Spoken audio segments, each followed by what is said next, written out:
نحمد و نصلی علی رسول الکریم اما بعد فاعوذ باللہ من الشیطان الرجیم بسم اللہ الرحمن الرحیم۔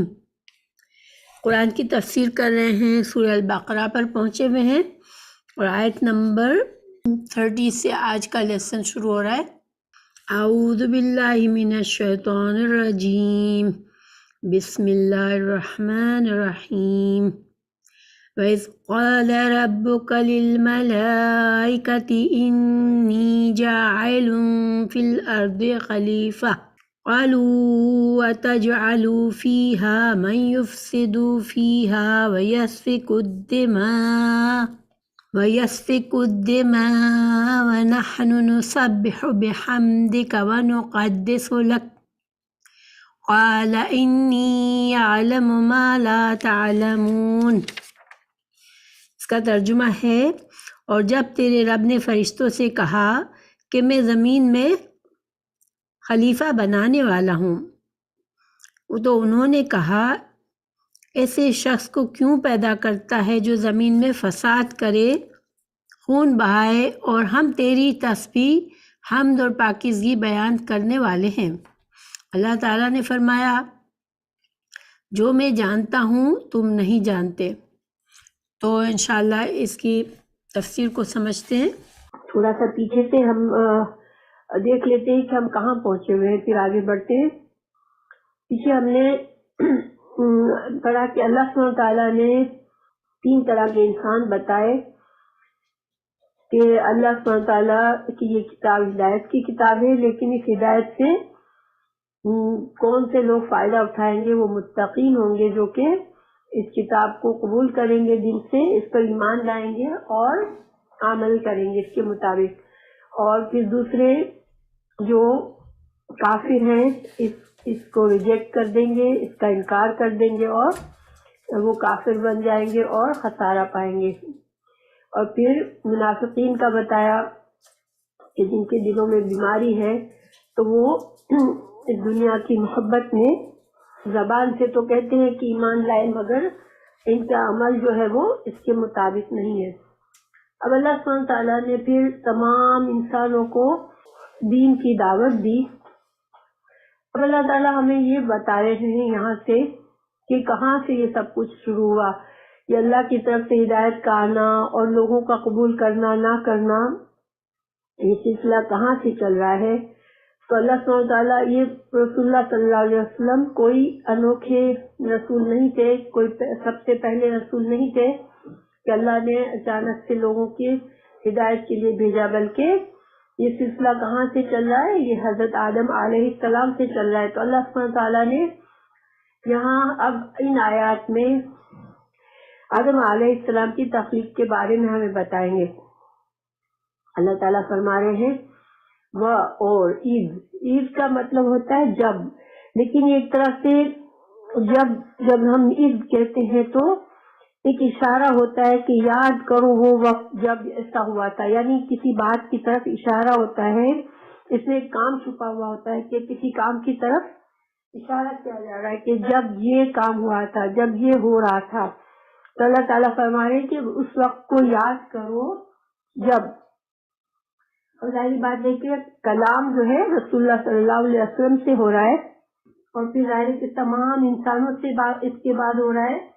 تو یاد کرو وہ وقت جب آپ کے رب نے فرشتوں سے کہا، قالا کہا، ربو کا، تو آپ کے رب نے کہا، للملائکتی، کتنے الفاظ ہیں؟ للملائکتی، ایک تو لام ہے، لی ہے، اور پھر الملائکہ، لی کا مطلب ہوتا ہے لیے یا سے، ٹھیک ہے، ملائکہ سے، اور ملائکہ جمع ہے ملک کی۔ تو ملائکہ، جب اللہ نے، تمہارے رب نے ملائکہ سے کہا، تو رب ملائکہ جو ہے یہ اس کا روٹ ورڈ کہتے ہیں کہ حمزہ لام کا ہے، اور اولو کا مطلب ہوتا ہے رسالت، پیغام لانا، چونکہ ملائکہ کے کاموں میں سے ایک کام اللہ کے پیغام کو بندوں تک پہنچانا ہوتا ہے، رسولوں تک پہنچانا ہوتا ہے، تو ملائکہ کون ہے اصل میں؟ ملائکہ اللہ کی مخلوق ہے جو کہ نور سے بنی ہوئی ہے، اور وہ اللہ کی فرما بردار مخلوق ہے، نافرمانی نہیں کرتے، ان کے اندر سمجھ ہوتی ہے، مائنڈ لیس نہیں ہوتے ہیں، ان کے اندر بھی عقل ہوتی ہے، اور ان کے پر ہوتے ہیں۔ حضرت جبرائیل علیہ السلام کے 600 پر تھے۔ تو فرشتے کیا کرتے ہیں اصل میں؟ دنیا میں اللہ تعالیٰ نے کائنات کا جو انتظام چل رہا ہے، تو اللہ تعالیٰ نے مختلف فرشتوں کو مختلف کام، ان کی ذمہ داری لگائی ہوئی ہے کہ فرشتے مختلف کام کرتے ہیں۔ تو فرشتوں پر ایمان لانا کہ فرشتے اللہ کے مخلوق ہیں، یہ عالم الغیب، غیب کے کو یقین، غیب پر ایمان لانے میں شامل ہے۔ چونکہ ہم نے سورہ بقرہ میں پڑھا تھا شروع میں کہ متقی وہ ہوتے ہیں جو کہ غیب پر ایمان لاتے ہیں، تو یہ غیب پر ایمان لانے میں ملائکہ پر ایمان لانا بھی اس کا حصہ ہے۔ تو جب اللہ سبحانہ تعالیٰ نے، ہمارے رب نے ملائکہ سے کہا، فرشتوں سے کہا، انی، ایک تو ہوتا ہے انا، ہے نا، انا ہوتا ہے ایک، ہاں، اور بعد میں یا ہے، اور یا جو ہوتی ہے وہ بھی ضمیر ہے، یہ پروناؤن ہے، اور یہ بات کرنے والے کے لیے ہوتی ہے۔ جیسے میں کہتی ہوں میں نے کہا، ہے نا، تو میں کے معنی میں یہ استعمال ہوتی ہے۔ تو انی، بے شک میں، جاعلن جو ہے یہ فاعلن کے وزن پہ ہے، اور اس وزن پہ جو بھی الفاظ ہوتے ہیں اس میں کام کرنے والے کا مقصد ہوتا ہے، کہ جیسے عالم، علم رکھنے والا، فاعلن کچھ کرنے والا۔ تو جاعلن کا کیا مطلب ہے؟ بنانے والا ہوں، میں بنانے والا ہوں۔ اور جعلہ جو ہوتا ہے وہ ایک چیز سے دوسری چیز بنانا، جیسے اللہ تعالیٰ نے مٹی سے انسان کو بنایا، تو جاعل فی الارض، فی میں، الارض، ارض کا مطلب ہوتا ہے زمین، خلیفتن، خلفہ کا مطلب ہوتا ہے کسی کے بعد، کسی کے پیچھے، تو خلفہ پیچھے آنا، تو خلفہ سے خلیفہ، یہ تا جو ہے گول تا آخر میں جو ہوتی ہے، گول تا والے الفاظ عام طور پر مؤنث ہوتے ہیں، لیکن یہ جو تا ہے وہ مبالغے کے لیے۔ مبالغہ کیا ہوتا ہے؟ جب کسی حرف کے اندر مبالغہ ہوتا ہے تو اس کا مطلب ہوتا ہے کہ بہت زیادہ کا تصور ہوتا ہے اس میں۔ تو خلیفہ کے لفظ میں مبالغہ ہے، بہت زیادہ۔ تو اس کے معنی، خلیفہ کی کیا معنی ہے؟ حضرت آدم علیہ السلام کا مقصد دنیا میں اللہ کے احکامات کو جاری کرنا ہے، اللہ کے طریقے سے دنیا میں لوگوں کو زندگی گزارنے کا، جیسے دنیا میں آ کے اللہ کے طریقے پہ رہنا ہے۔ ہم نے پیچھے پڑھا کہ اللہ تعالیٰ نے فرمایا تھا، اللہ نے تمہارے لیے سب کچھ بنایا، جو زمین اور آسمان میں جو کچھ ہے تمہارے لیے بنایا۔ یاد ہے آپ لوگوں کو؟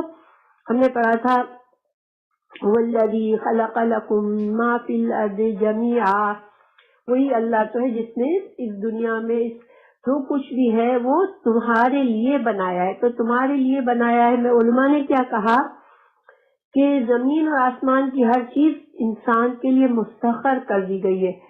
اگر آسمان پر کچھ کام ہو رہے ہیں، سورج نکل رہا ہے، چاند نکل رہا ہے، ستارے نکل رہے ہیں، زمین پر جو اناج اگ رہا ہے، جو درخت اگ رہے ہیں، یا زمین پر جو بھی تبدیلیاں ہو رہی ہیں، سب کچھ، سمندر ہے، بارش آ رہی ہے، تو اللہ نے ہر چیز کو انسان کے لیے کام پر لگا دیا ہے۔ اس کے علاوہ جانوروں، کتنے جانور انسانوں کی خدمت کر رہے ہیں۔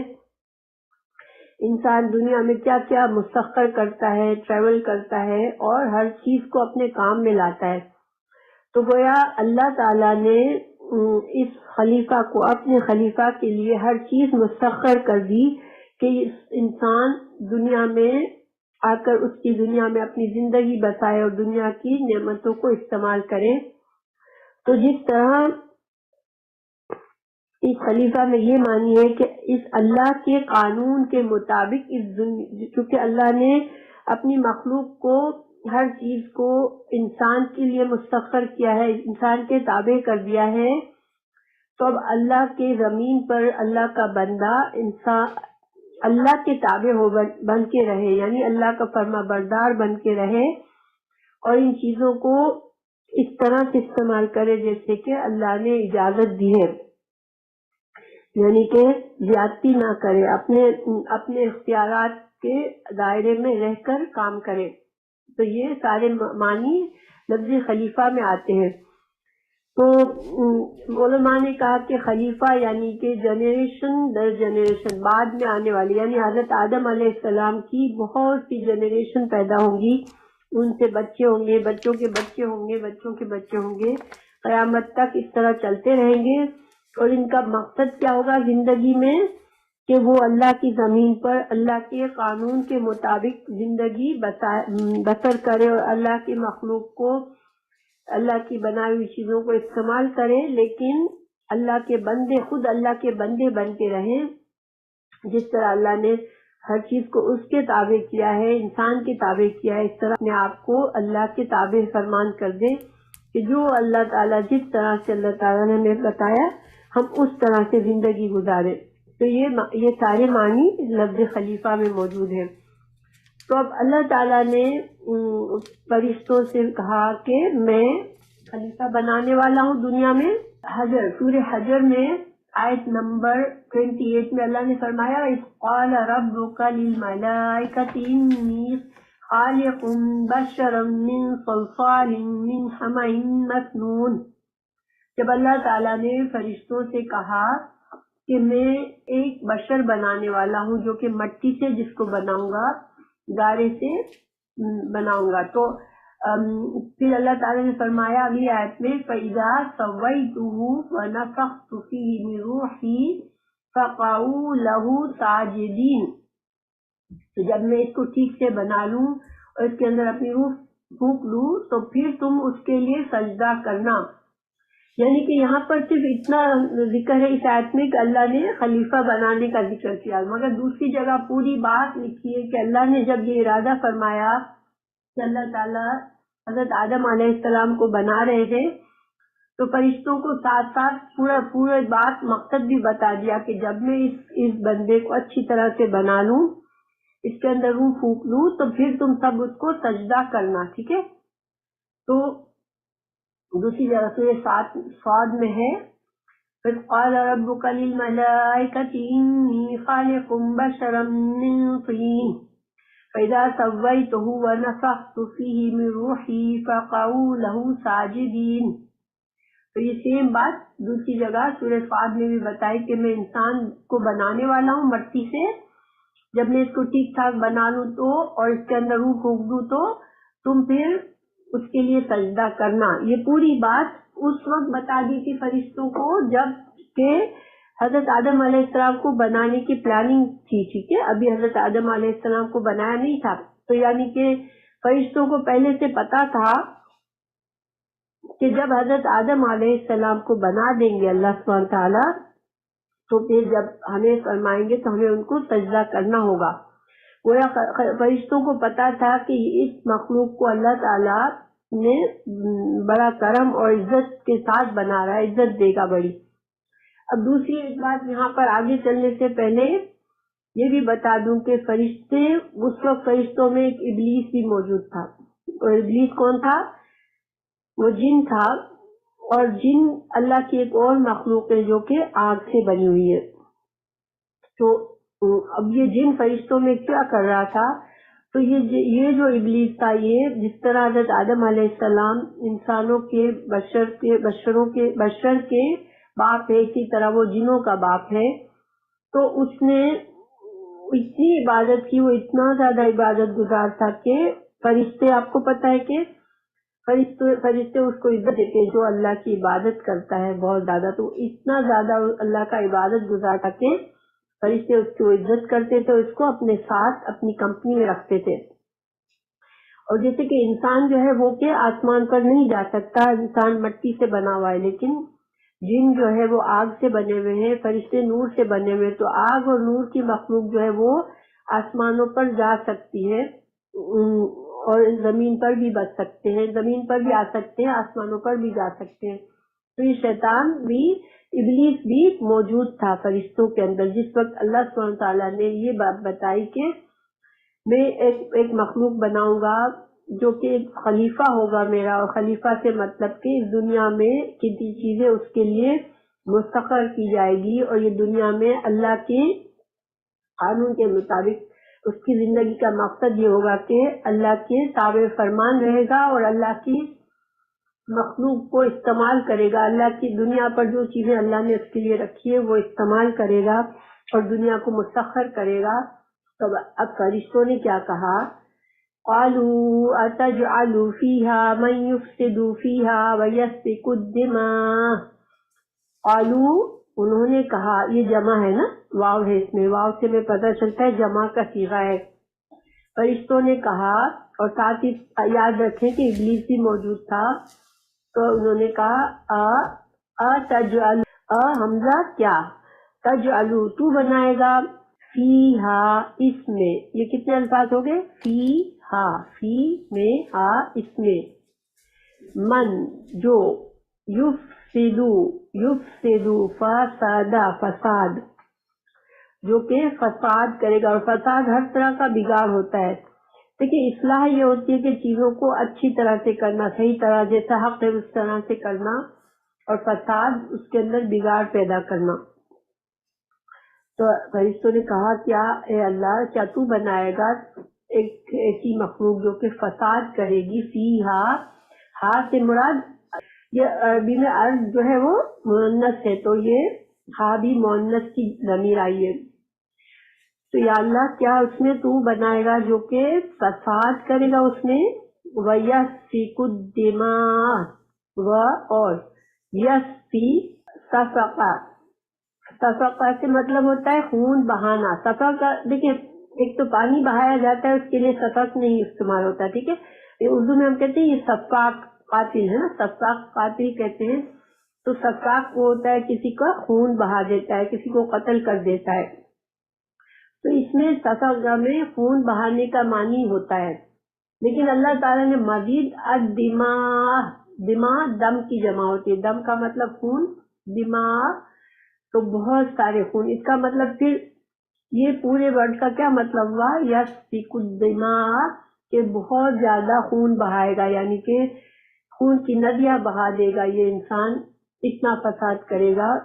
تو یا اللہ، تو ایسی مخلوق کو بنائے گا، اور نحنو ہم، نسبحو، سبحو، سبحا، سبحا کا مطلب ہوتا ہے تسبیح بیان کرنا، پاکی بیان کرنا۔ تو اللہ، ہم تو تسبیح بیان کرتے ہیں، بحمدکا، بی ساتھ، حمد کا تیری، ساتھ تیری تعریف کے، اور حمد کیا ہوتی ہے، تسبیح بیان کرنے کا مطلب ہوتا ہے کہ اللہ کو تمام عیبوں سے پاک قرار دینا، یہ تسبیح ہوتا ہے، ٹھیک ہے۔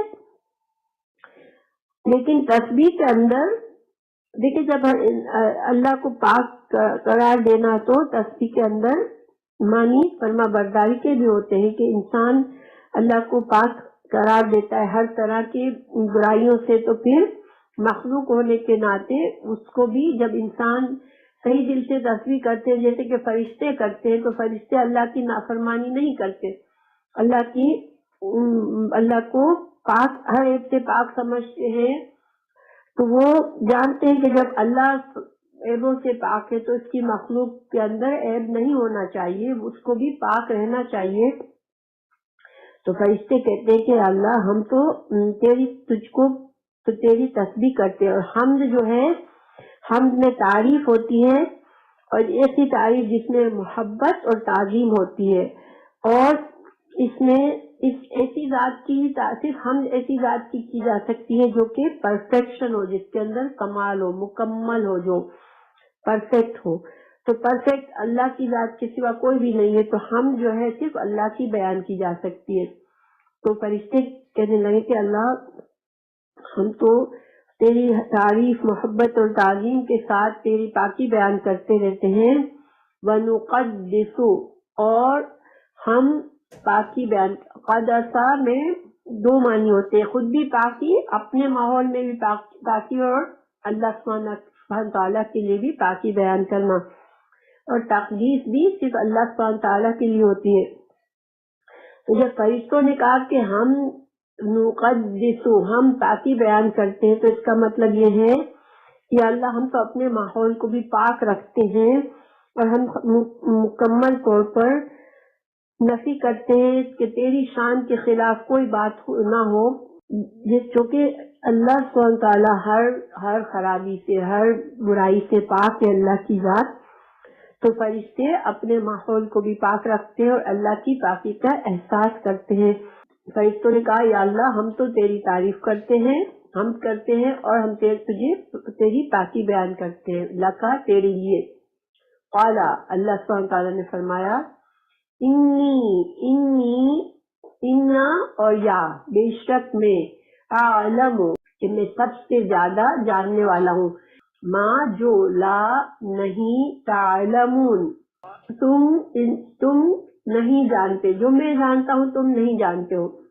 کہ فرشتوں نے پہلی بات اللہ تعالیٰ نے فرشتوں سے اپنا خیال بیان کیا. تو کیا اللہ تعالیٰ کو اللہ تعالیٰ اجازت لے رہے ہیں یہاں پر فرشتوں کی کہ میں کچھ کام کرنے لگا ہوں؟ نہیں، اللہ سبحانہ تعالیٰ ایک اہم کام کر رہے ہیں، اس کی کام کی اہمیت بتا رہے ہیں کہ یہ جو میں اب کرنے جا رہا ہوں، میں جو انسان کی پیدائش کا جو ہے وہ ایک اہم مرحلہ ہے، ایک اہم مخلوق بنانے والا ہوں. تو ایک اللہ تعالیٰ ہم کو بھی سمجھا رہے ہیں کہ جب کوئی اہم معاملہ ہو تو ہم کیا سبق سیکھتے ہیں اس سے، کہ اپنے جو ان لوگوں سے تعلق ہوتا ہے، جیسے کوئی لیڈر ہے، اگر کوئی اہم فیصلہ کرتا ہے تو وہ اپنے ماتحتوں سے مشورہ کرے، ان کو اطلاع کر کے کام کرے، تاکہ سارے لوگوں کی مدد اور مرضی شامل ہو جائے. رسول اللہ صلی اللہ علیہ وسلم کو بھی فرمایا گیا کہ آپ مشورہ کیا کریں اپنے صحابہ کرام سے. رسول اللہ صلی اللہ علیہ وسلم کا کیا طریقہ تھا کہ کوئی بھی اہم کام شروع کرتے تھے تو مشورہ کرتے تھے، صحابہ کرام سے بات چیت کرتے تھے.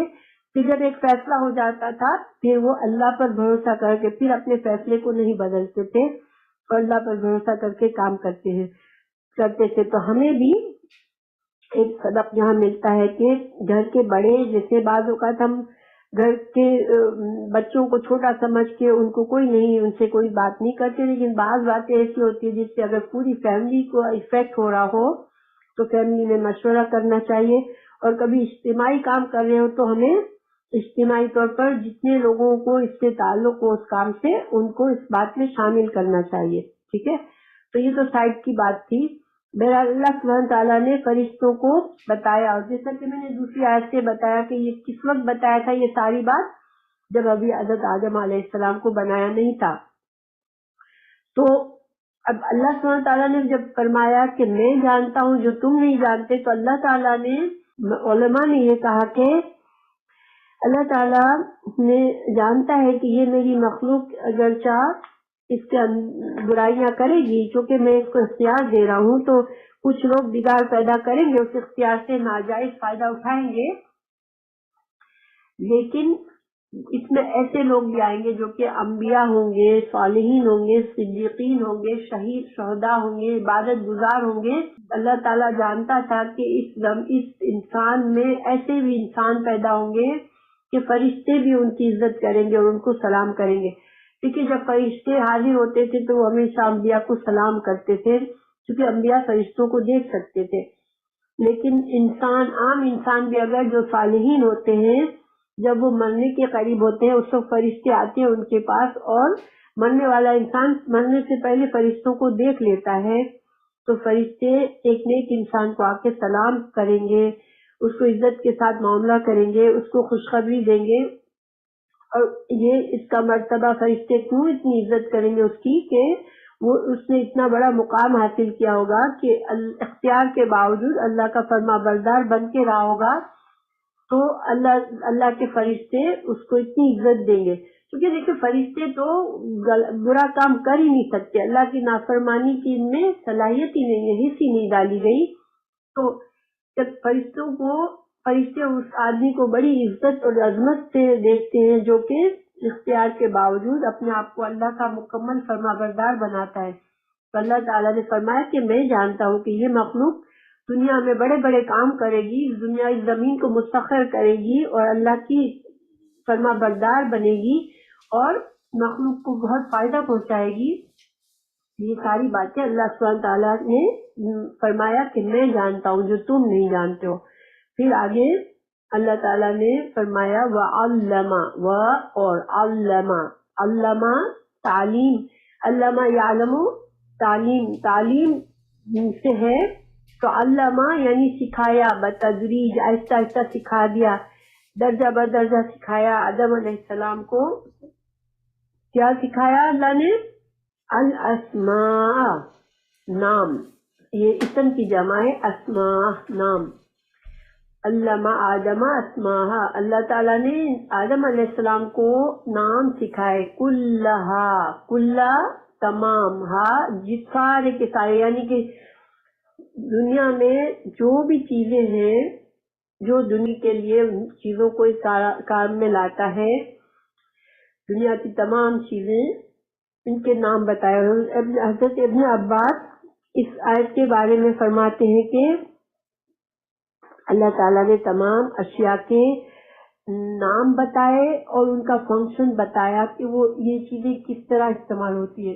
تو اللہ تعالیٰ نے حضرت آدم علیہ السلام کو گویا کہ ہر تمام علم جو اس دنیا میں موجود ہیں ان کے بیج اللہ نے آدم علیہ السلام کے اندر ڈال دیے. تو حضرت آدم علیہ السلام کو ہر چیز اصل میں اللہ نے سکھا دی.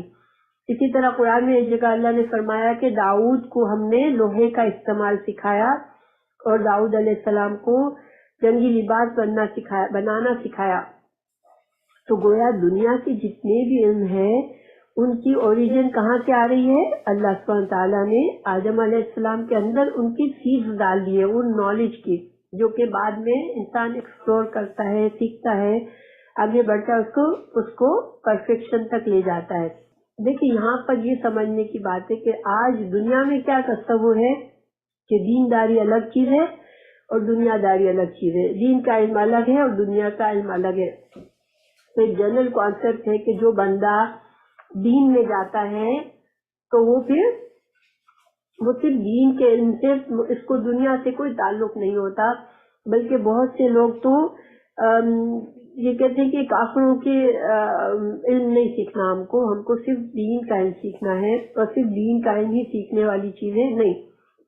دیکھیں اللہ تعالیٰ نے جس وقت آدم کو بنایا اس وقت اللہ نے پہلے اس کو دین کا علم سکھانے سے پہلے اللہ نے اس کو دنیا کی چیزیں سکھا دی ساری، کہ دنیا میں کیسے استعمال کرنا ہے، دنیا میں کیسے زندگی گزارنی ہے، کیا کیا علم اور چیزیں موجود ہیں. یہ سوچنا یہ غلط طریقہ ہے. انسان کو آج اگر مسلمانوں کو آگے بڑھنا ہے تو ان کو دین کی تعلیم بھی سیکھنی ہے اور دنیا کی بھی سیکھنی ہے. تو دین کے اندر، اگر دین کی تعلیم کے امبریلا کے اندر جب ایک انسان اچھی طرح دین کے علم جانتا بھی ہے اور ساتھ ساتھ دنیا کے علم میں پروگریس کرتا ہے تو وہ پھر اپنے دنیا کے علم کو اللہ کی مرضی کے مطابق استعمال کرے گا. جیسے ایک ڈاکٹر ہے، اچھا ریلیجن کا اس کے اندر جذبہ ہے، اچھی نالج ہے، اس کو پتا ہے اللہ تعالیٰ نے مجھے کیوں بنایا ہے. اب وہ جب ڈاکٹر بنے گا تو وہ اس کے دل میں انسانیت کی خدمت کا جذبہ سب سے پہلے ہوگا. وہ اپنے علم کو غلط فائدہ نہیں استعمال کرے گا. لیکن اگر دنیا کے دین کے علم کے بغیر جب انسان دنیا کا علم سیکھتا ہے تو پھر وہ پھر صرف اپنی دنیا کی حد تک ہی فائدہ سوچتا ہے، اور دنیا کی حد تک جب انسان فائدہ سوچتا ہے تو پھر فساد کرتا ہے، اپنی منمانی کرتا ہے، خود غرضی کرتا ہے. لیکن جب انسان دین کے علم کے ساتھ اللہ کو پہچانتے ہوئے دنیا کے علم میں ترقی کرتا ہے تو پھر وہ فساد کرنے کے بجائے دنیا میں انسانیت کی خدمت کرتا ہے. تو بہرحال اللہ تعالیٰ نے حضرت آدم علیہ السلام کو تمام چیزوں کے نام سکھا دیے. پھر کیا کیا اللہ نے؟ پھر آرادہ کا معنی ہوتا ہے پیش کرنا، کسی کے سامنے لانا. تو ان چیزوں کو پیش کیا اللہ نے پر الملائکتی، فرشتوں کو سامنے رکھا ان چیزوں کو. اور فرمایا اللہ تعالیٰ نے فقال قال ف کا مطلب ہوتا ہے پھر، یعنی کہ پہلے یہ کیا، پہلے چیزوں کو سامنے کیا، پھر فرمایا انبئونی، نبأ کہتے ہیں، انبئونی کا روٹ پڑھ دے نون با حمزہ، نبأ ہوتی ہے اہم بات، ٹھیک ہے، جس بات میں اہمیت ہوتی ہے، تو اللہ تعالیٰ نے بتایا، فرمایا کہ مجھے بتاؤ، انبئونی، انبئو بتاؤ، نی مجھ کو، بی اسمائی نام، ٹھیک ہے، یہاں پر با کا ترجمہ نہیں ہے، یہ با جو ہے جب با کا ترجمہ نہیں ہوتا تو با بات میں زور ڈالنے کے لیے آتی ہے، تو مجھے بتاؤ ان ناموں کو، ہا اولائی، ان چیزوں کے، ان سب چیزوں کے ناموں کو مجھے بتاؤ، اگر اگر کنتم ہو صادقین، سچے، یعنی اگر تمہاری یہ بات میں تم سچے ہو کہ یہ مخلوق زمین میں فساد کرے گی، صرف فساد کرنے والی ہے، تو پھر ٹھیک ہے، تو تم اگر تمہارا خیال سچا ہے تو اپنی صداقت کو ثابت کرو، تم مجھے نام بتاؤ ان سب چیزوں کے۔ اور ظاہری بات ہے کہ دیکھیں علم جو ہے وہ انسان کو عزت بخشتا ہے، ایک جاہل اور عالم میں فرق ہوتا ہے، تو اب آدم علیہ السلام کو اللہ نے علم دیا، تو ایک علم والا جو ہے وہ افضل ہوتا ہے۔ اللہ تعالیٰ نے کہا کہ بتاؤ تم، اگر تم سمجھتے ہو کہ اس میں کوئی خیر نہیں ہے اس مخلوق میں، تو پھر تم مجھے بتاؤ ان چیزوں کے نام۔ فرشتوں نے کہا قالو، انہوں نے کہا سبحانک، پاک ہے تو، لا علم لنا، نہیں کوئی علم، لنا لا یہ نہ ہمارے لیے، الا مگر، ما جو، علمتنا سکھا دیا تو نے ہم کو، کتنے الفاظ ہیں، علمتا، علمتا تو نے سکھایا، نا ہم کو، 3، ٹھیک ہے، انکا بے شک تو، انتا تو ہی، العلیم بہت جاننے والا ہے، علیم رحیم، میں نے کہا تھا کہ رحیم میں بہت زیادہ معنی ہوتا ہے، تو اسی طرح علیم میں بھی بہت زیادہ ہے، تو بہت زیادہ جاننے والا ہے، ہر چیز کا جاننے والا ہے، الحکیم اور بہت زیادہ حکمت والا ہے۔ تو دیکھیں فرشتے جو ہیں، جیسے کہ میں نے بتایا کہ فرشتوں کے اندر صرف اللہ کی فرما برداری ہوتی ہے، تو انہوں نے فوراً سے ایک طرح سے اپنے سوال پر نادم ہو گئے کہ ہم نے کیسے سمجھ لیا کہ اللہ جو ہر عیب سے پاک ہے، وہ کوئی ایسی مخلوق بنائے گا جس میں صرف خرابی ہوگی، تو یہ ہماری غلطی تھی، ہم نے غلط اندازہ لگایا، تو فوراً اللہ کی پاکی بیان کر دی کہ اللہ تو ہی ہر عیب سے پاک ہے، اور تو ہمیں تو نہیں، تو ہی جانتا ہے، تیرے فیصلے حکمت والے ہیں، تو ہی جانتا ہے۔ تو اللہ تعالیٰ نے پھر حضرت آدم علیہ السلام سے فرمایا یا آدم، اے آدم، انبئہم بتاؤ ان کو، انبئ بتاؤ ہم ان کو، بِأَسْمَائِهِمْ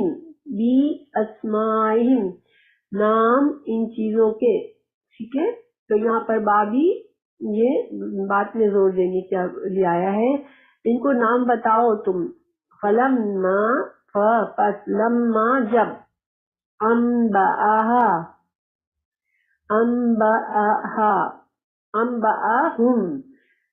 بتا دیا آدم علیہ السلام نے، ہم ان کو، بِأَسْمَائِهِمْ نام ان کے، قال فرمایا، لم حمزہ کیا، لم نہیں، اقل میں نے کہا تھا، لکم تم سے، کیا میں نے تم سے نہیں کہا تھا، انی بے شک میں، عالم میں جانتا ہوں، غیب السماوات والارض، غیب چھپی ہوئی چیزیں، اللہ تعالیٰ نے فرمایا کہ مجھے تمام چیزوں کا علم ہے، آسمان اور زمین کی تمام. میں نے نہیں کہا تھا کہ میں جانتا ہوں سب چیزیں، دنیا زمین اور آسمان کی ہر چیز کو میں جانتا ہوں. وَعَلَمُ، اور میں جانتا ہوں، ماں جو تبدونا، بدا کسی بات کا اظہار کر دینا. تو اللہ تعالیٰ نے فرمایا کہ تم جو یہ اظہار کر رہے ہو اپنی سوچ کا کہ یہ انسان فساد کرے گا، تم نے مجھے ظاہر کر دیا اپنی سوچ کو، تو میں وہ بھی جانتا ہوں. وما، اور جو کنتم ہو تم تکتمون، کتما کا مطلب ہوتا ہے کسی چیز کو چھپانا. تو تم جس چیز پر پردہ ڈال رہے ہو، جس چیز کو چھپا رہے ہو، میں وہ بھی جانتا ہوں. چھپا کون رہا تھا؟ وہ ابلیس جو تھا ان کے درمیان. میں نے پہلے بتایا آپ کو کہ ابلیس درمیان میں موجود تھا، اور ابلیس کے دل میں کیا بات تھی وہ اللہ تعالیٰ کو پتا تھا کہ ابلیس کیا چھپا رہا ہے. اور جیسے میں نے پہلے بتایا کہ حضرت آدم علیہ السلام نے شروع میں ہی، یاد ہے پہلی آیت میں میں نے بتایا کہ آدم علیہ السلام کو بنانے کا فیصلہ جب اللہ نے کیا تو ساتھ ساتھ فرشتوں سے کہا تھا کہ جب اس کو میں بنا لوں اور میں روح پھونک دوں تو تم اس کو سجدہ کرنا.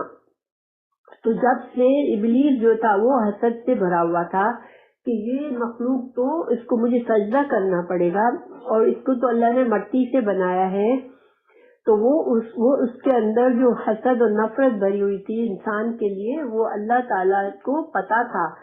اللہ تعالیٰ جانتا تھا کہ وہ ابلیس جو ہے وہ اس کے اندر تکبر چھپا ہوا ہے. دیکھیں وہ اللہ کا بہت بڑا عبادت گزار تھا، ٹھیک ہے، اس کی بڑی عزت اسی وجہ سے تھی، مگر وہ عبادت اس نیت سے کرتا تھا کہ مجھے عزت ملے گی، مجھے بڑا عبادت گزار سمجھا جائے گا. اور اس کو عزت ملی ہوئی تھی، فرشتے اس کی بڑی عزت کرتے تھے، اس کو اپنی کمپنی میں رکھتے تھے.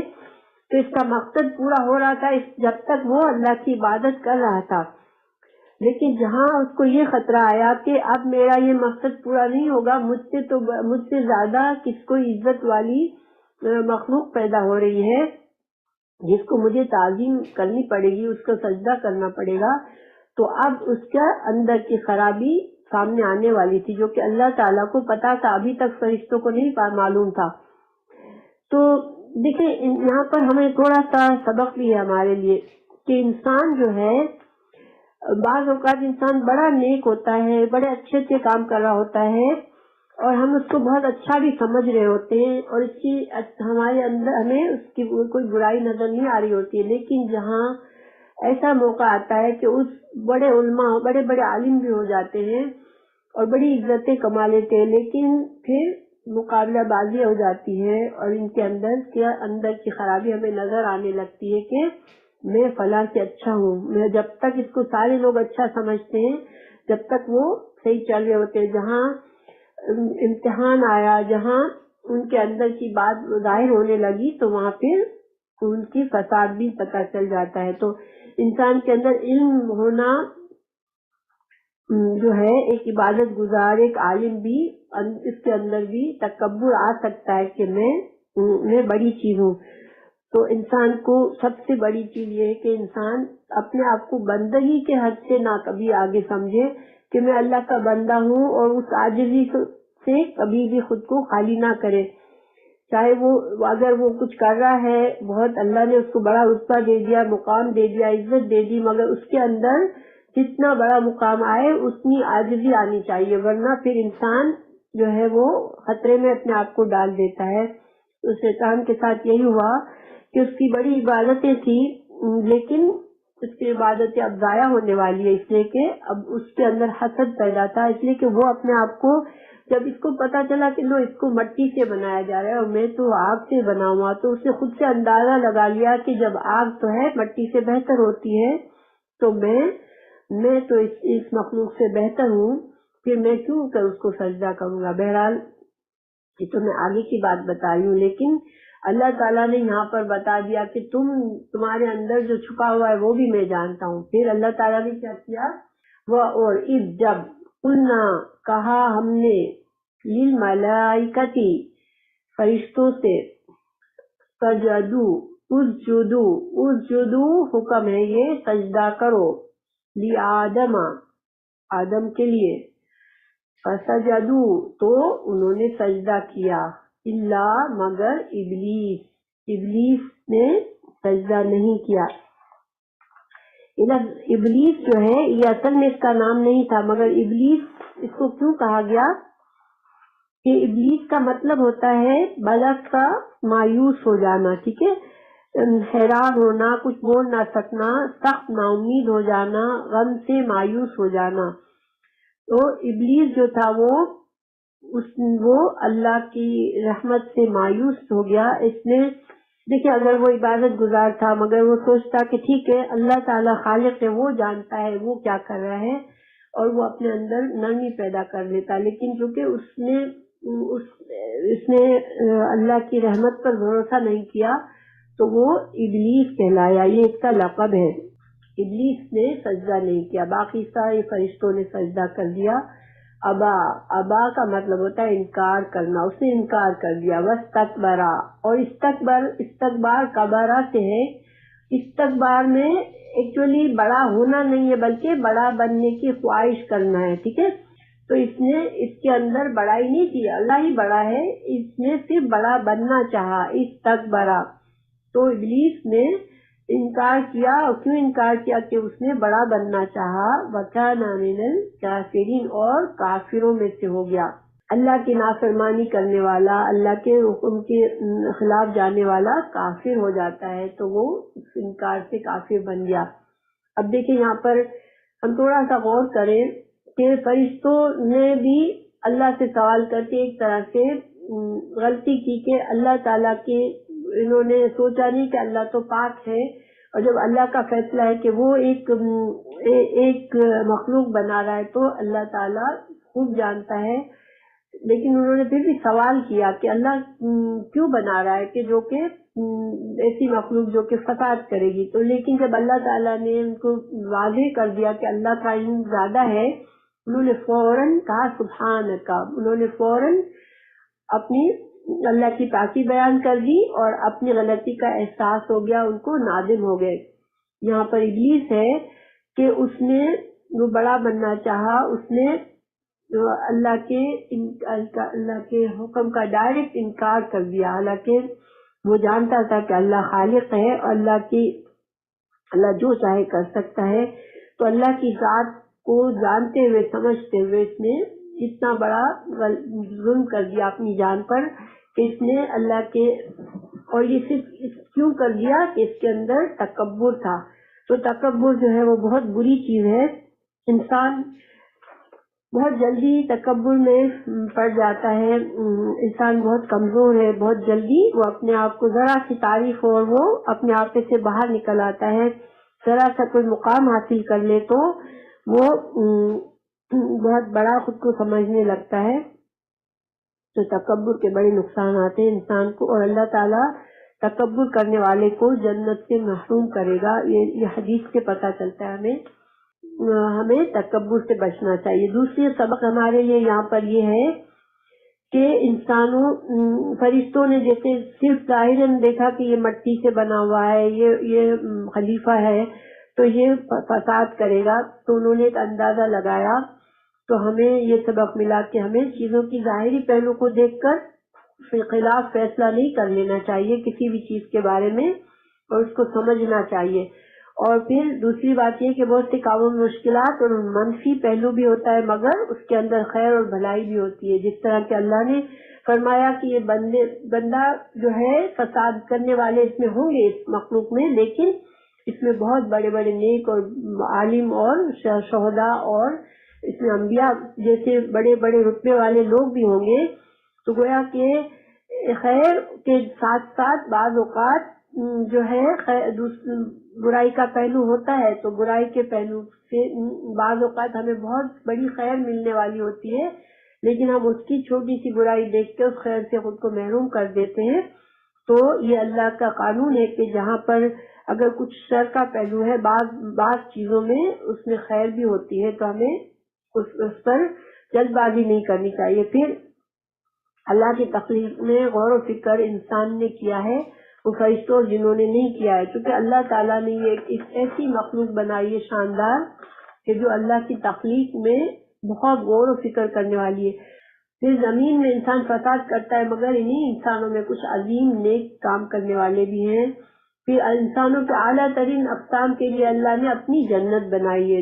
اللہ تعالیٰ نے جب انسان کو بنایا تو ساتھ میں جنت بھی بنائی کہ جو مخلوق اتنے ہائی درجے پہ پہنچ جائے گی کہ اختیار کے باوجود اللہ کی اتنی فرما بردار ہوگی کہ وہ لوگ پھر جنت میں رہیں گے.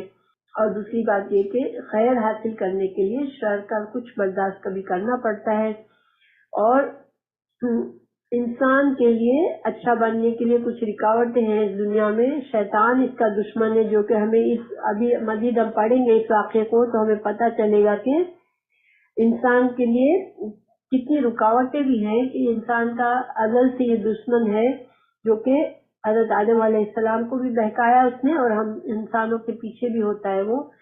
پھر انسان کا اپنا نفس بھی اس کو برائیوں پر ابھارتا ہے، اس لیے کہ مٹی سے بنا ہوا ہے انسان، تو اس کی تخلیق میں یہ چیز بھی ہے کہ وہ برائیوں میں بھی پڑ سکتا ہے، خواہشات کی اس کے اندر ہے. تو اس کے باوجود اگر انسان جو ہے نیکی پر چلتا ہے تو پھر وہ فرشتوں سے اور جنوں سے بھی اعلیٰ مقام حاصل کر لیتا ہے. تو اپنے گناہ پر اکڑ جانا یہ ابلیس کی خصوصیت ہے. انسان کو کے اندر عاجزی ہونی چاہیے کہ ٹھیک ہے انسان ہونے کے ناطے اس سے غلطی ہوتی ہے، تو جب غلطی ہوئی ہے تو پھر اس کو مان بھی لینا چاہیے اور معافی مانگ لینا چاہیے، چاہے بندوں کا معاملہ ہے چاہے اللہ کا معاملہ ہے.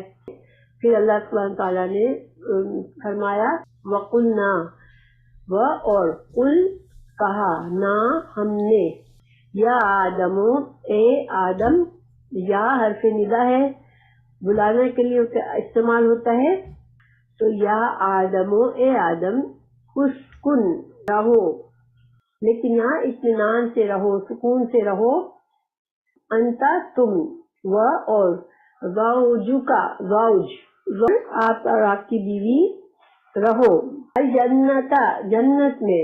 آدم علیہ السلام کو حکم دیا گیا کہ آپ اپنی بیوی کے ساتھ رہو جنت میں. کلا اکلا سے ہوتا ہے، حمزہ کاف لام، تو اکلا مطلب کھانا. اب یہ جو کلا ہے نا، جو کلا کے آخر میں الف ہے، یہ ہمیں بتاتا ہے کہ تم دونوں کھاؤ. ٹھیک ہے، یہ تسنیہ ہے، کلا تم دونوں کھاؤ، منہا اس میں سے، رغدن خوب جی بھر کے کھانا. ٹھیک ہے، رغد جو ہوتا ہے اس کا مطلب فراوانی کے ساتھ خوب جی بھر کے کھاؤ. حیثو جہاں سے، شئتما تو تم دونوں چاہو. تو یہاں پہ بھی تسنیہ آیا کہ تم دونوں سے خطاب ہو رہا ہے کہ دونوں کھاؤ پیو، جو چاہے دل چاہے کھاؤ، خوب مزے سے کھاؤ. ولا اور نہ، تقربا اردو میں بھی قریب بولتے ہیں، اور یہاں پر الف حمزہ آ گیا تو دونوں، تم دونوں، نہ تم دونوں جانا. یہاں بھی اللہ تعالیٰ نے دونوں کو خطاب کیا. ہذہ اس الشجرۃ اس درخت کے قریب نہ جانا.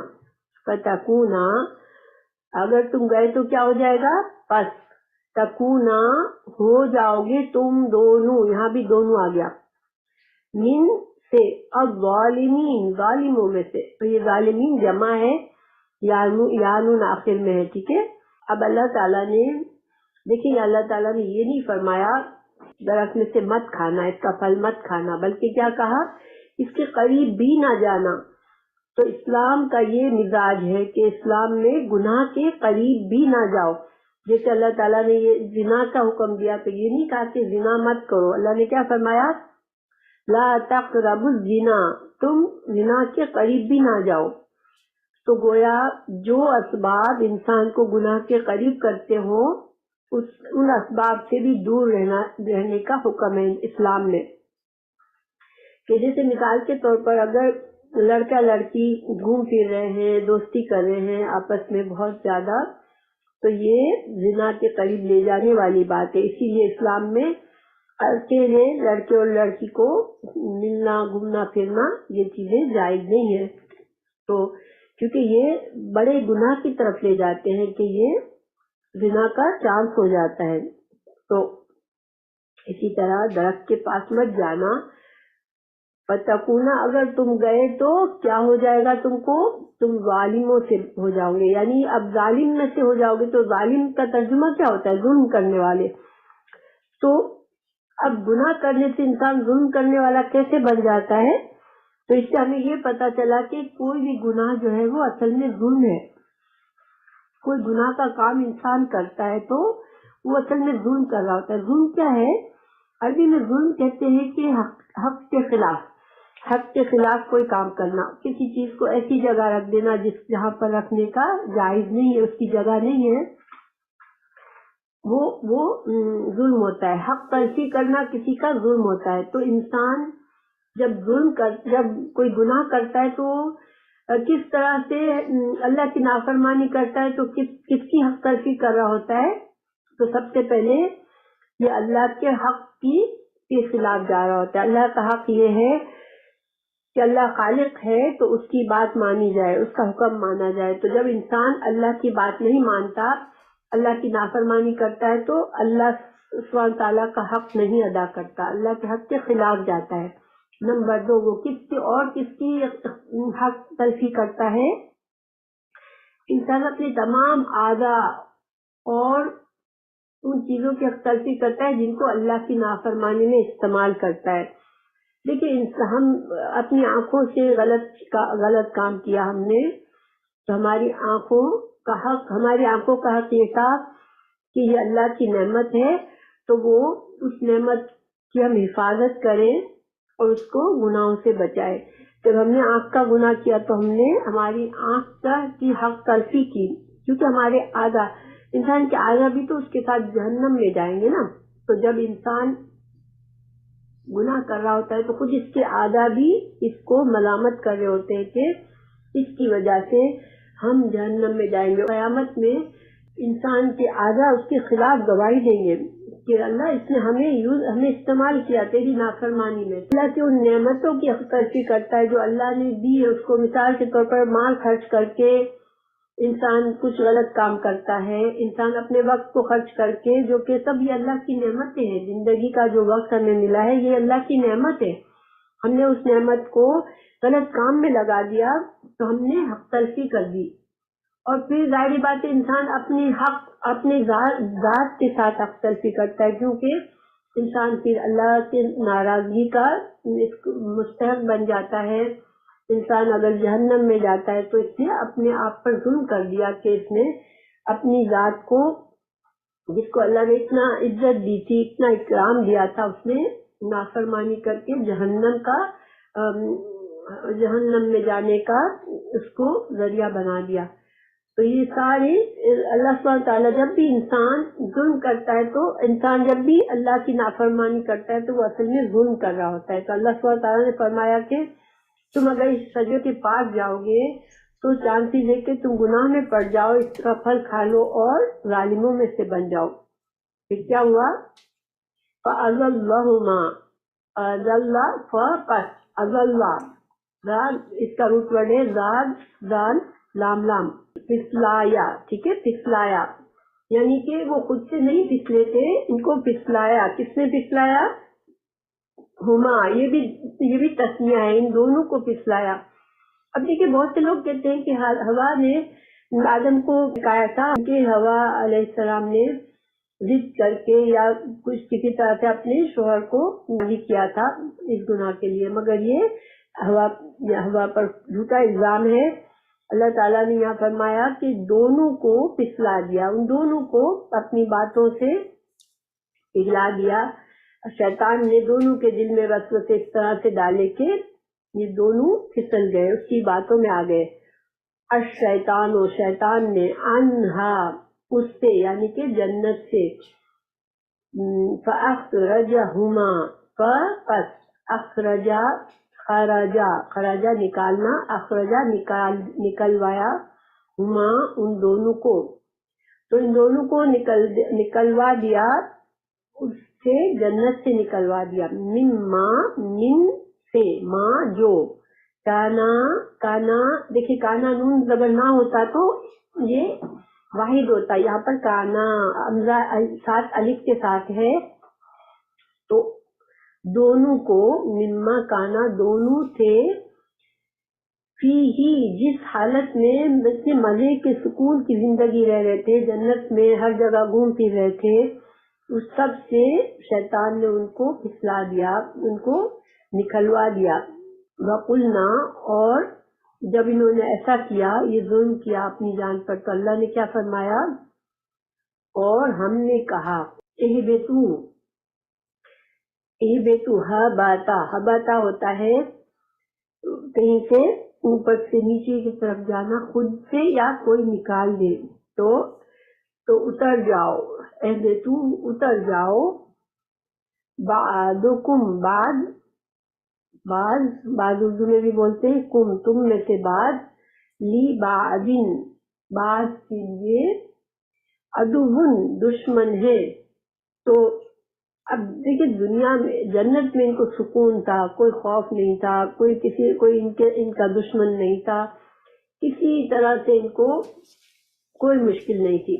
اب دنیا کی زندگی خوف والی ہے، دنیا میں انسان کا دشمن بن جاتا ہے، اور شیطان ہر وقت ازلی دشمن ہے انسان کا۔ دنیا کی زندگی جہاں انسان کا دیکھیں جہاں کسی کا دشمن ساتھ ساتھ ہو وہاں پر سکون ہوگا، جب انسان کے سر پر کوئی دشمن ہر وقت طاری ہے تو وہاں سکون تو نہیں ہوگا۔ تو اب جو ہے بے سکونی کی حالت میں انسان جائے گا دنیا میں، اور دنیا میں یہی ہوتا ہے۔ دیکھیں دنیا میں اللہ کی کتنی بھی نعمتیں انسان کو مل جائے لیکن اس کو ہر وقت سکون کی حالت نہیں ہوتی۔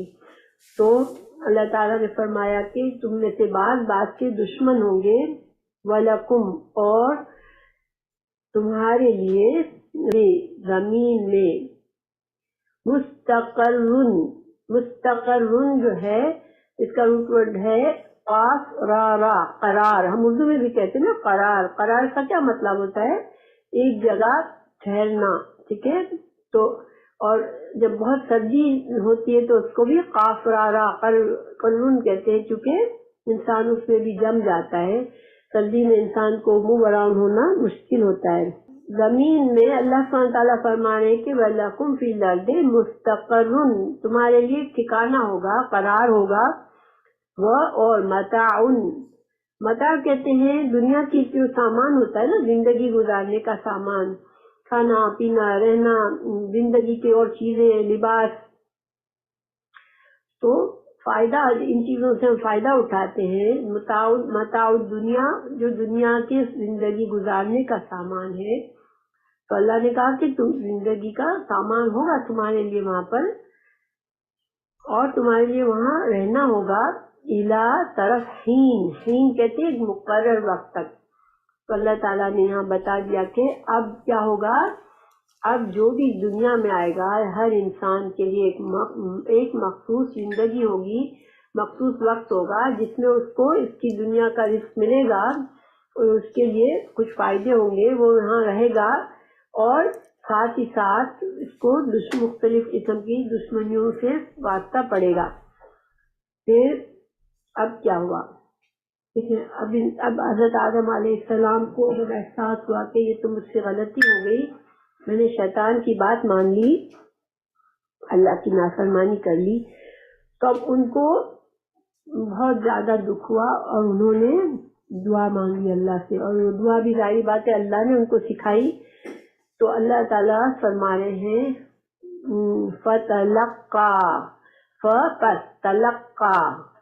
تلقا تو یہ تھا مؤنث کی ہے، تلقا حاصل کر لیے، ٹھیک ہے، حاصل کر لیے، لام قاف یا اس کا روٹ ورڈ ہے، حاصل کر لیے، آدم نے من سے ربی اپنے رب سے، کلمات کچھ کلمات، کچھ الفاظ، ٹھیک ہے، کلمات کی جمع ہے، کلمتن کی جمع ہے، تو کچھ کلمات حاصل کر لیے حضرت آدم علیہ السلام نے اپنے رب سے۔ اب دیکھیے اللہ سبحانہ تعالیٰ کتنے مہربان ہیں کہ اب آدم علیہ السلام نے نافرمانی کی، لیکن اللہ تعالیٰ نے ان کو دعا بھی سکھائی کہ اب تم یہ دعا مانگو گے مجھ سے تو میں تمہیں معاف کر دوں گا۔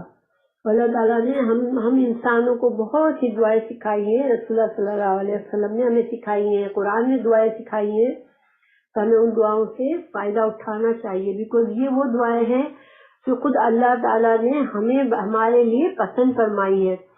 تو حضرت آدم علیہ السلام نے کچھ دعا سیکھ لی، اور یہ دعا کیا ہے؟ یہ سورہ اعراف میں آئی ہے، ربنا ظلمنا انفسنا وان لم تغفر لنا وترحمنا لنکونن من الخاسرین۔ اے ہمارے رب، ہم دونوں نے، یہاں پر سارے اسمیہ کے صیغے ہیں، ٹھیک ہے، ہم دونوں نے اپنی جانوں پر ظلم کیا ہے، یعنی کہ تیری نافرمانی کی ہے، تو اگر تو ہمیں معاف نہیں کرے گا تو پھر، اور تو ہم پر رحم نہیں کرے گا تو ہم کیا ہو جائیں گے؟ خسارہ اٹھانے والے میں سے ہو جائیں گے، نقصان پانے والوں میں سے ہو جائیں گے۔ تو بڑی خوبصورت دعا ہے، اور ہم کو یہ دعا بھی یاد ہونی چاہیے انشاءاللہ، اس لیے کہ انسان ہر وقت گناہ انسان سے ہوتے رہتے ہیں، اور یہ کہ گناہ جو ہے نا، ایک مسلمان گناہوں سے ڈرتا ہے۔ مسلمان یہ نہیں کہ بس چلو کیا بات ہے، اللہ تو مہربان ہے، گناہ کر لو پھر معافی مانگ لیں گے، یہ رویہ نہیں ہونا چاہیے۔ انسان کو اگر پتہ ہے کہ یہ کام اللہ کو نہیں پسند تو پوری کوشش کرنی چاہیے کہ ان کاموں سے بچے۔ ہاں پھر بھی اگر غلطی ہو جاتی ہے تو پھر کیا کرے؟ اللہ سے معافی فوراً مانگے، تو اور اللہ سے دعا بھی مانگے کہ اللہ تعالیٰ مجھے ان گناہوں سے تو بچا، اور ان گناہوں سے ہمیں مضبوط بنائے کہ ہم ان گناہوں سے بچ جائیں۔ تو اللہ تعالیٰ نے پھر کیا کیا؟ فتاب علیہ، فتابا، تا واو با توب ہے، اس سے مطلب ہوتا ہے کہ مہربان ہونا، علیہ، اور جب بندہ جب توبہ کرتا ہے تو تابا الہ ہونا چاہیے، ٹھیک ہے، تابا الہ، اللہ کی طرف بندہ پلٹتا ہے، توب کا مطلب پلٹنا بھی ہوتا ہے، تو تابا بندے کے لیے جب استعمال ہوتا ہے، جب بندے کو احساس ہوتا ہے وہ اللہ کی طرف پلٹتا ہے تو تابا کے بعد الہ ہو رہا ہے، ٹھیک ہے، الہی۔ لیکن جب اللہ سبحانہ تعالیٰ بندے کی طرف دوبارہ پلٹتا ہے اپنی رحمت سے، کیونکہ جب انسان گناہ کر رہا ہوتا ہے نا، اس وقت اللہ کی رحمت سے اللہ دور بھیج دیتا ہے، اسی وجہ سے شیطان سے مستقل طور پر اللہ نے اپنی رحمت سے دور کر دیا۔ تو جب بندہ گناہ کی صورت میں ہوتا ہے، جب گناہ جس وقت اس سے سرزد ہو رہا ہوتا ہے تو اللہ اپنی رحمت کو پھیر دیتا ہے، اس سے دور کر دیتا ہے۔ لیکن جب بندہ دعا مانگتا ہے، گناہ سے توبہ کرتا ہے، تو پھر اللہ تعالیٰ جب اس کی توبہ کو قبول فرماتے ہیں تو اپنی رحمت کو پھر سے اللہ بندے کی طرف کر دیتے ہیں۔ تو یہ تابا علیہ، اللہ تعالیٰ مہربان ہو گیا اس کے اوپر، اللہ پلٹ آیا اپنی رحمت کے ساتھ آدم علیہ السلام کی طرف، یعنی اللہ نے اپنی رحمت کو آدم علیہ السلام کے لیے دوبارہ سے جاری کر دیا۔ انہو، بے شک وہ، یعنی بے شک اللہ سبحانہ تعالیٰ، ہوا وہی، التواب، بہت زیادہ توبہ قبول کرنے والا ہے۔ التواب جو ہے نا، یہ اس میں مبالغہ ہے، جیسے بہت سے وزن ایسے ہوتے ہیں، الفاظ کے بناوٹ ایسی ہوتی ہے جس کے اندر خود بخود اس الفاظ کے اندر ہی زیادتی ہوتی ہے معنی کی، تو بہت زیادہ اللہ معاف کرنے والا ہے۔ بندہ ہزاروں دفعہ غلطی کرتا ہے، اللہ کی طرف پلٹتا ہے، اللہ معاف کر دیتا ہے۔ انسان کو توبہ میں دیر نہیں لگانی چاہیے۔ کسی کو اللہ نے نہیں بتایا کہ تمہیں کب موت آنی ہے، تو جب انسان کو موت کا پتہ نہیں تو انسان کو توبہ میں دیر نہیں لگانی چاہیے۔ تو اللہ تعالیٰ بہت زیادہ توبہ قبول کرنے والا ہے، اور بہت زیادہ بار بار رحیم۔ ہم نے شروع میں پڑھا تھا کہ رحیم میں بار بار کا مفہوم ہے، اور ہمیشہ، جیسے جنت میں جب انسان جائے گا تو اللہ کی رحمت ہمیشہ کے لیے ہوگی اس میں، تو ہمیشہ اور بار بار کا اس میں مطلب ہے۔ تو گویا اللہ تعالیٰ بار بار رحمت سے اپنے پلٹتا ہے بندے کی طرف۔ بندے کو کبھی مایوس نہیں ہونا چاہیے۔ انسان سے کبھی بہت گناہ ہو جاتا ہے تو اب سوچتا ہے کہ اب میں نے تو اتنے گناہ کر لیے کہ اب میں جو ہوں، اب کیا میں معافی مانگوں اللہ سے، بعض لوگ اسے کہتے ہیں نماز پڑھو تو کہتے ہیں نہیں میں بہت گنہگار ہوں، مجھے تو اللہ کے سامنے شرم آتی ہے۔ یہ بھی ایٹیچیوڈ بہت غلط ہے۔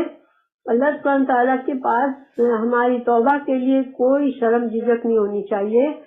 ہم 1000 گناہ کر کے بھی اگر صحیح دل سے اللہ کی طرف پلٹیں گے تو اللہ سبحانہ تعالیٰ کے دروازے کھلے ہیں۔ اللہ تعالیٰ نے اپنے آپ کو رحیم کہا ہے، بار بار معاف کرنے والا کہا ہے۔ تو بہرحال اللہ تعالیٰ نے حضرت آدم علیہ السلام اور حوا کی توبہ کو قبول فرما لیا، اور اللہ تعالیٰ بہت رحیم ہے۔ پھر جب توبہ قبول کر لی اس وقت ان کو کہا کہ آپ دنیا میں جاؤ۔ دیکھیں پہلے بتایا تھا کہ اب تم کو دنیا میں رہنا ہے اور تم کو دنیا میں وہ آسان زندگی نہیں ہوگی، اب تم کو مشکلات ہوگی، تمہارے دشمن ہوں گے، مگر تمہارے ساتھ کچھ رہنے کا انتظام بھی ہوگا، سامان بھی ہوگا۔ اب اللہ تعالیٰ نے حضرت آدم علیہ السلام کو معاف فرمانے کے بعد اب جو ہے اللہ نے کیا فرمایا، قلنا کہا ہم نے، اہبطوا اتر جاؤ، منہا اس میں سے، جمیعاً سب کے سب، فَإِمَّا پس، اما اگر، یأتینکم، دیکھیں یہاں پر یأتی آئے اور نون پر جو شد ہے نا اس کا مطلب ہے کہ ضرور آئے گی، ٹھیک ہے۔ کم اس میں یقینی بات ہے کہ اللہ کی طرف سے آئے گی۔ فَإِمَّا پھر اگر، یأتینکم آئے تمہارے پاس، منی میری طرف سے، ہدن ہدایت، کوئی ہدایت، فمن تو جو، تبعا جس نے پیروی کی، ہدایا ہدا ہدایت، یا میری، یہ یا ضمیر ہے، ٹھیک ہے، جس نے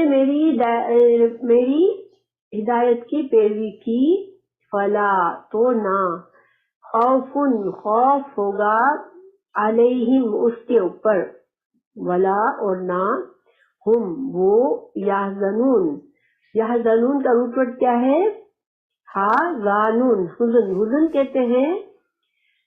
دیکھیے جب انسان کا کوئی نقصان ہو جاتا ہے، ٹھیک ہے، بہت بڑا نقصان ہو گیا، اب اس کے اوپر ایک غم طاری ہو جاتا ہے، ایک لاس کی فیلنگ ہوتی ہے، وہ حزن ہوتا ہے۔ حزن کچھ غلط ہو جانے کے بعد ہوتا ہے، کچھ نقصان کے بعد حزن ہوتا ہے، اور خوف کچھ نقصان سے پہلے کا ہوتا ہے کہ یہ نقصان ہونے والا ہے، اس کو خوف کہتے ہیں، حزن بعد میں ہوتا ہے۔ تو اللہ تعالیٰ نے بعد میں اور آنے والے دونوں کی میں اللہ نے انسان کو محفوظ کر دیا اگر بندے نے اللہ کی ہدایت کو فالو کیا۔ اب اس آیت میں ہمیں بہت سے لیسن مل رہے ہیں۔ سب سے پہلے اللہ تعالیٰ نے جو ہدایت کا فیصلہ کیا ہے، جو اللہ نے، دیکھیے آدم کو دنیا کے علم تو وہیں پر سکھا دیے گئے جب آدم کی تخلیق ہوئی، ٹھیک ہے، لیکن اللہ تعالیٰ نے اس وقت ان کو ریویلیشن، وحی کا علم نہیں دیا تھا۔ وحی کا علم کب آئے گا، جب سے انسان دنیا میں بسنے لگا، تو اب اللہ کی طرف سے ہدایت آئے گی، اللہ کی طرف سے ریویل نالج آئے گی، یعنی کہ تو نالج کی دو قسمیں ہمیں جانی، ایک دنیا کی نالج اور ایک آخرت کی یا ہدایت کی نالج، جو جس کا تعلق ہماری روحانی زندگی سے ہے کہ ہم اللہ سے ہمارا تعلق کیسا ہے، ہمارا آخرت کے بارے میں اس علم کا تعلق نہ صرف دنیا سے ہے بلکہ آخرت سے بھی ہے۔ اور جو پہلا علم تھا جو حضرت آدم علیہ السلام کو سکھایا گیا تھا، وہ کون سا علم تھا؟ دنیا کا علم تھا، دنیا کی چیزوں کا علم تھا۔ تو گویا ہمارے لیے اسلام میں دونوں علم ضروری ہے۔ دنیا کا علم ہے جو ہمیں دنیا میں زندگی گزارنے کی ضرورت، جس علم کی ضرورت ہے، تو دنیا کے علم کے بغیر دنیا میں بھی انسان جو ہے وہ پوری طرح سے صحیح دنیا میں جو اللہ کی نعمت ہیں ان کا صحیح طرح سے فائدہ نہیں اٹھا سکتا، اور دنیا کے علم کے بغیر بھی انسان اپنی عقل کو اتنی وسعت نہیں دے سکتا کہ وہ دنیا میں بڑے بڑے کام کر سکے۔ لیکن ایک علم ہے جو کہ اس علم سے بھی زیادہ اہم اور ضروری ہے، وہ اللہ کی طرف سے وحی کا علم ہے، جو وحی کے ذریعے اللہ سبحانہ تعالیٰ انبیاء کرام کے ساتھ نازل فرماتے ہیں۔ وہ علم جو ہے وہ ہماری ایک طرح سے روح کی غذا ہے، ہماری روح کو مضبوط کرتا ہے، یہ روحانی علم ہے، اور اس سے ہمیں اپنی زندگی کا جو اعلیٰ مقصد ہے وہ پتہ چلتا ہے۔ ایک مسلمان علم کی قدر کرتا ہے اور دونوں علم حاصل کرتا ہے۔ اللہ تعالیٰ نے فرمایا کہ تم جاؤ اب دنیا میں رہو، میری طرف سے ضرور بضرور ہدایتیں آتی رہے گی۔ اور اللہ تعالیٰ نے ایک بار نہیں کہا کہ حضرت آدم علیہ السلام کو سارا علم سکھا دیا ہدایت کا اور اب بس جاؤ اور دنیا میں رہو، نہیں۔ اب ہدایت کا معاملہ ایسا ہے کہ انسان بھولتا رہے گا اور اللہ تعالیٰ پھر سے بھیجتی رہیں گے، بار بار اللہ تعالیٰ انبیاء کو بھیجے گا، کیونکہ دنیا کا فائدہ، دنیا کا علم تو انسان کو چونکہ سامنے فائدہ نظر آتا ہے نا ہم کو، ہم جب دنیا کا علم سیکھتے ہیں تو ہمارے آلریڈی ہمارے ذہن میں فائدے ہوتے ہیں کہ میں یہ بن رہا ہوں، میں یہ پڑھ رہا ہوں تو مجھے یہ جاب ملے گی اور مجھے یہ فائدہ ہوگا، یہ فائدہ ہوگا۔ دنیا کے فائدے ہمیں کسی کو بتانے نہیں پڑتے، ہمیں خود ہی پتا ہوتا ہے کہ علم حاصل کریں گے تو ہمیں اچھی زندگی گزار سکیں گے۔ مگر آخرت کا جو فائدہ ہے وہ چونکہ ہمیں نظر نہیں آتا، تو انسان کی یہ نیچر ہے کہ انسان جلدی چاہ رہا ہوتا ہے، ہر چیز جو سامنے ہے بس وہ نظر آتی ہے اس کو۔ جس انسان کی آخرت پر نظر ہی نہیں ہوتی وہ آخرت کے ان کو بھول کر بیٹھے ہوتے ہیں۔ لیکن اللہ تعالیٰ اسی لیے اللہ مہربان ہے کہ وہ بار بار اس ہدایت کا اللہ تعالیٰ ہمارے لیے بندوبست کرتے رہے۔ کتنے انبیاء انسانوں پر آئے، اللہ تعالیٰ نے کتنے انبیاء کو وحی کا علم بھیجا، وحی کے ذریعے ہدایت کا علم بھیجا اور انسانوں کی اصلاح فرمائی۔ اللہ تعالیٰ نے فرمایا کہ میری طرف سے ہدایت آئے گی اور پھر اس ہدایت کے ساتھ دو طرح کے رویے ہوں گے۔ ایک تو وہ کہ انسان اس کو قبول کر لے گا اور اس کی پیروی کرے گا، اور جو ایسا کرے گا اس کو کیا فائدہ ہوگا؟ اس کو کوئی خوف نہیں ہوگا، اس کا مستقبل سیکیور ہو جائے گا۔ دیکھیں ہم سارے کام مستقبل کے لیے کرتے ہوتے ہیں کہ ہمارا مستقبل اچھا ہو، ہمارا مستقبل اچھا ہو، تو اللہ تعالیٰ نے یہاں ہمیں بتا دیا کہ جب جو ہدایت کو فالو کرے گا اس کو دنیا میں بھی خوف نہیں ہوگا اور آخرت کا خوف بالکل نہیں ہوگا۔ تو دیکھیں دنیا میں بھی جو انسان پوری طرح سے اپنے آپ کو اللہ کے حوالے کرے ہوئے ہوتے ہیں، اللہ کی کتاب کے مطابق زندگی گزارے ہوتے ہیں، ان کی زندگی میں مصیبتیں، بیماریاں، تکلیفیں سب آتی ہیں، مگر وہ بالکل مایوس نہیں ہو جاتے، بہت زیادہ خوف سے بے حال نہیں ہو جاتے، بلکہ ان کو اللہ پر بھروسہ ہوتا ہے، اللہ پر یقین ہوتا ہے کہ یہ میرے اللہ کی طرف سے وقتی آزمائش ہے اور یہ آزمائش میری، اگر میں صبر کر لوں گا تو یہ آزمائش چلی جائے گی اور مجھے میرا مستقبل اچھا ہے، میرے لیے انشاءاللہ انجام اچھا ہے۔